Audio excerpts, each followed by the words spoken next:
नमस्कार, जय हिंद, वंदे मातरम। प्यारे साथियों, आई एम गुरुकुल के इस यूट्यूब चैनल पर मैं अंकित आप सभी साथियों का हार्दिक स्वागत करता हूं, अभिनंदन करता हूं। साथियों, जैसा कि आप सभी को पता है कि आपके यूपीपी री एग्जामिनेशन की डेट लग चुकी है। इसके साथ ही साथ आपका एसएससी सीएचएसएल का न्यू नोटिफिकेशन आ चुका है और इन दोनों परीक्षा में आपकी क्या होंगी कि हिंदी एक कॉमन सब्जेक्ट के रूप में होती है। हिंदी बहुत ही आसान होती है, जिस पर थोड़ी सी मेहनत करते हैं और बढ़िया स्कोर इसमें लोग पा जाते हैं। और आप सभी को पता है कि हमें एग्ज़ाम में एक एक नंबर की कितनी आवश्यकता होती है, कितना महत्वपूर्ण होता है। तो जो आसान सब्जेक्ट है हम लोग उसमें पकड़ बना सकते हैं थोड़ी सी मेहनत करके। तो आइए आज हम लोग ऐसे प्रश्नों की एक श्रृंखला को देखने का प्रयास करेंगे जो बहुत ही महत्वपूर्ण है और कई बार एग्ज़ाम में पूछी गई है। तो आइए भगवान श्री गणेश का नाम लेते हुए अपनी आज की वीडियो का श्री गणेश किया जाए। तो आज का जो अपना पहला क्वेश्चन है वह है स्क्रीन पर कि पृथ्वीराज रासो किस काल की रचना है। पहला है आपका आदिकाल, दूसरा है रीति काल, तीसरा भक्ति काल या चौथा है आपका आधुनिक काल। आपको बताना है कि पृथ्वीराज रासो किस काल की रचना है। ये देखिए, जो ये इसका करेक्ट आंसर हो जाएगा वह हो जाएगा आपका ऑप्शन नंबर फर्स्ट, आदिकाल। किसका? आदिकाल की महत्वपूर्ण रचना है पृथ्वीराज रासो। और आदिकाल को एक और नाम से जानते हैं। आदिकाल को हम लोग वीर गाथा काल के भी नाम से जानते हैं, क्योंकि इसमें क्या होता है कि आपके वीरता संबंधित अनेक साहित्य आपको देखने को मिलेंगे। इस काल में आपको रासो साहित्य ढेर सारे देखने को मिलते हैं। और अगर यही क्वेश्चन ये कर दे कि पृथ्वीराज रासो की रचना किसने की थी, तो याद रखिएगा कि पृथ्वीराज चौहान के दरबारी कवि थे चंद बरदाई, और चंद बरदाई के द्वारा ही पृथ्वीराज रासो की रचना की गई थी। एक इसका जो है एक कहानी देखने को आती है, जब मोहम्मद गोरी पृथ्वीराज चौहान को बंदी बनाकर लेता जाता है तो वहाँ पर मुलाकात करने जाते हैं चंद बरदाई। और चंद बरदाई वहाँ पर क्या करते हैं कि शब्दों के माध्यम से मोहम्मद गोरी की स्थिति का बताते हैं इनको, पृथ्वीराज चौहान को, कि 4 बास 24 गज अंगुल अष्ट प्रमाण ता ऊपर सुल्तान है मत चूक्यो चौहान। तो चलते हैं, रीति काल क्या है आपकी? रीति काल में आपके बिहारी जैसे कवि देखने को मिलेंगे। चलते हैं आज के अपने नेक्स्ट क्वेश्चन पर। और नेक्स्ट क्वेश्चन आपकी स्क्रीन पर ये रहा कि पद्मावत किसकी रचना है। बहुत ही महत्वपूर्ण रचना है आपकी और कई बार परीक्षा में आपके पूछी गई है कि पद्मावत किसकी रचना है। पहला ऑप्शन है नाभादास, दूसरा है केशवदास, तीसरा है तुलसीदास या चौथा है जायसी। तो आपको बताना है कि पद्मावत किसकी रचना है। तो याद रखिएगा मेरे प्यारे साथियों, जो पद्मावत रचना है यह हो जाएगी मलिक मोहम्मद जायसी की। किसकी? Option number fourth, Malik Mohammad Jayasi की रचना है पद्मावत। पद्मावत, अखरावत, आखिरी कलाम, कहरनामा जैसी रचना किसकी हो जाएगी? मलिक मोहम्मद जायसी की हो जाएगी। और अगर इनका संबंध पूछेगा कहाँ से था, तो उत्तर प्रदेश का एक ज़िला है जायस, जहाँ से इनका संबंध देखने को मिलता है। तुलसीदास जी कौन नहीं जानता है। रामचरितमानस कितने कांड हैं कमेंट करके बताइएगा। और अच्छा होगा कि आप लोग कमेंट उसमें क्या बोलते हैं कांड के सारे नाम भी लिख करके बताएंगे। कि द्विवेदी युग का नामकरण किसके नाम पर हुआ। पहला है आपका शांति प्रिय द्विवेदी, दूसरा महावीर प्रसाद द्विवेदी, तीसरा है हजारी प्रसाद द्विवेदी या चौथा राम अवध द्विवेदी। आपको बताना कि द्विवेदी युग का नामकरण निम्नलिखित में से किसके नाम पर हुआ। ठीक, तो इसका जो आपका करेक्ट आंसर बन जाएगा वह बन जाएगा क्या आपका? Option number B, Mahavir Prasad Dwivedi. Mahavir Prasad Dwivedi के नाम पर ही इस काल का नाम द्विवेदी युग पड़ा हुआ था। चलते हैं आज के अपने नेक्स्ट क्वेश्चन पर। और नेक्स्ट क्वेश्चन आपकी स्क्रीन पर ये रहा, कह रहा कनक कनक ते 100 गुनी में अलंकार है। बहुत ही प्यारा अलंकार है। कनक कनक से 100 गुनी में कौन सा अलंकार है? पहला अनुप्रास अलंकार, ना दूसरा है यमक अलंकार, तीसरा है उपमा अलंकार और चौथा है रूपक अलंकार। तो आपको बताना है इसमें से करेक्ट कौन सा होगा। तो याद रखिएगा कनक कनक ते 100 गुणों में आपका हो जाएगा यमक अलंकार। कौन सा हो जाएगा? यमक अलंकार। अच्छा, इसकी परिभाषा क्या होती है कि जहाँ पर एक शब्द 2 बार आवे और उनकी क्या होता है कि अर्थ भिन्न भिन्न हो, वहाँ पर यमक अलंकार होता है। जैसे यहाँ पर है कनक कनक ते 100 गुनी माँ दत्ता अधिकाय या पावे बौराय जग व खाए बौराय। तो यहाँ पर क्या हो जाएगा आपका? यहाँ पर हो जाएगा एक कनक का अर्थ आपके हो जाएगा धतूरा और एक कनक का अर्थ हो जाएगा आपके सोना। कि सोने को जैसे आदमी अगर ज़्यादा पा जाएगा तभी वो क्या होता है पागलपन हो जाता है उसके पास। और जैसे धतूरा अगर कोई व्यक्ति खा लेता है तो वो क्या हो जाता है, वह भी बौरा जाता है। तो सोने की अधतूरा की तुलना की गई है। यहाँ कनक कनक एक ही शब्द है लेकिन दोनों के अर्थ आपको अलग अलग देखने को मिलते हैं। बहुत बढ़िया। चलते हमने आज के अगले क्वेश्चन पर, और अगला क्वेश्चन आपकी स्क्रीन पर ये रहा। बिनु पद चले सुने बिनु काना में अलंकार बताइए। श्लेष अलंकार है, यमक अलंकार है, विभावना है या अनुप्रास अलंकार है। बिनु पद चले सुने बिनु काना में अलंकार बताइए। पहला श्लेष है, दूसरा यमक है, तीसरा विभावना या चौथा अनुप्रास है। श्लेष अलंकार जहाँ पर एक शब्द की आवृत्ति एक बार आती होती है, एक ही बार शब्द आता, परंतु उसके अर्थ अलग अलग होते हैं, वहाँ पर क्या होता है, श्लेष अलंकार होता है। जैसे कौन सा था आपका, रहीमन पानी राखिए बिन पानी सब सून, और पानी गए न उबरे मोती मानुष चून। और दूसरा क्या था आपका कि चरण धरत चिंता करत चितवत चारों ओर, और सुबरन को खोजत फिरत कब व्यभिचारी चोर। इसमें एक ही शब्द है आपका सुबरन, लेकिन इसका जो अर्थ है तीनों परिप्रेक्ष्य में आपके अलग अलग देखने को मिलेगा। फिलहाल यहाँ हम लोग बात कर रहे हैं कि बिनु पद चले सुने बिनु काना में कौन सा अलंकार है। तो यहाँ पर आपका क्या हो जाएगा, यहाँ पर हो जाएगा विभावना अलंकार। कौन सा ही हो जाएगा आपका, विभावना अलंकार हो जाएगा।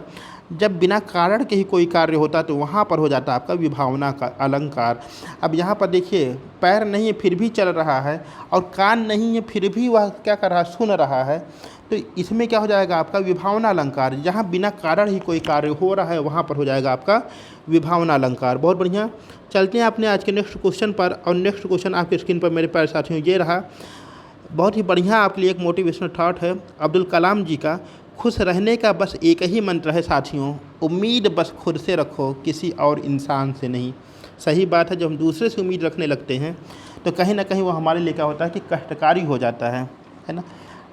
चलते हैं हमने आज के अगले क्वेश्चन पर। बहुत ही बढ़िया और क्वेश्चन है आपका, कह रहा है कि बिहारी मुख्यतः किस रस के कवि हैं, करुण रस, भक्ति रस, श्रृंगार रस या वीर रस। तो आपको बताना है कि बिहारी किस रस के कवि हैं। पूरा नाम इनका क्या हो जाएगा, इनका हो जाएगा बिहारी लाल चतुर्वेदी। और अगर जन्म की बात करेगा तो इनका जन्म हुआ था आपका बुंदेलखंड क्षेत्र में। तो पूछ रहा है कि बिहारी किस रस के कवि हैं। तो बिहारी किसके हैं, बिहारी यहाँ आपके श्रृंगार रस के कवि हैं। किस रस के हैं, श्रृंगार रस के कवि हैं ये बिहारी, ठीक है, वीर रस के नहीं है। अच्छा, इसमें से क्या अगर पूछेगा कि रसराज किस रस को कहा जाता है, तो रसराज भी आपका कहा जाता है श्रृंगार रस को ही रसराज के नाम से भी जानते हैं। अच्छा, श्रृंगार के दो भेद, एक संयोग श्रृंगार, एक आपका वियोग श्रृंगार। जहाँ नायक और नायिका का मिलन होगा वहाँ संयोग, जहाँ नायक और नायिका में अलगाव होगा वहाँ पर वियोग श्रृंगार की उत्पत्ति होती है। बहुत बढ़िया। इसी के साथ ही साथ चैनल पर नए हैं, चैनल को सब्सक्राइब अवश्य कर दें, ठीक। अब देखिए, कलम तोड़ना मुहावरे का अर्थ है। इसमें से आपको बताना है कि कलम तोड़ना मुहावरे का अर्थ क्या है। सही लिखना, अच्छा लिखना, ज़्यादा लिखना या बेकार लिखना, ठीक। तो इसमें आपको बताना है कि कलम तोड़ने मुहावरे का सही अर्थ क्या है। तो देखिए, होता है क्या है, जैसे कि कोई बहुत अच्छी रचना लिख देता है, बहुत अच्छा कुछ लिख देता है, तो कहते हैं भाई वाह आपने तो कलम तोड़ लिख दिया। यानी कलम तोड़ने का मतलब क्या, अच्छा लिखना, बहुत अच्छा लिखना। तो क्या हो जाएगा आपका ऑप्शन नंबर बी, ठीक है, अच्छा लिखना। इसका करेक्ट आंसर हो जाएगा अच्छा लिखना।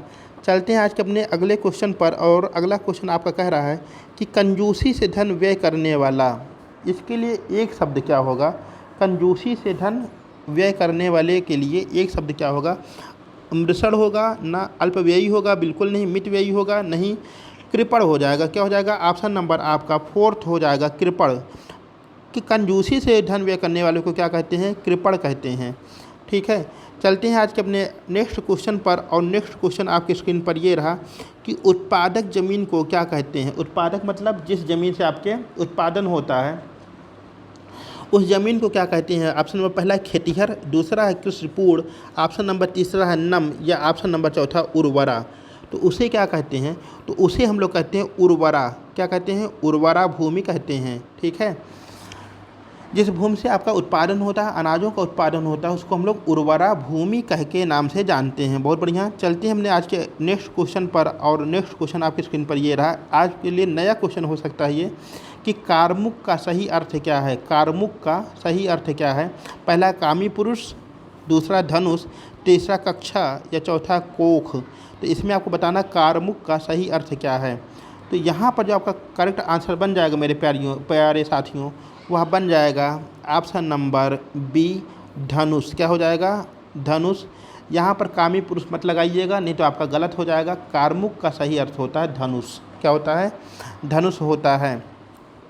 ठीक है, चलते हैं अपने आज के नेक्स्ट क्वेश्चन पर। और नेक्स्ट क्वेश्चन आपके स्क्रीन पर ये रहा कि सापेक्ष का विलोम शब्द है असापेक्ष, निष्पक्ष, निरपेक्ष या आक्षेप। आपको बताना कि सापेक्ष का विलोम शब्द क्या होगा।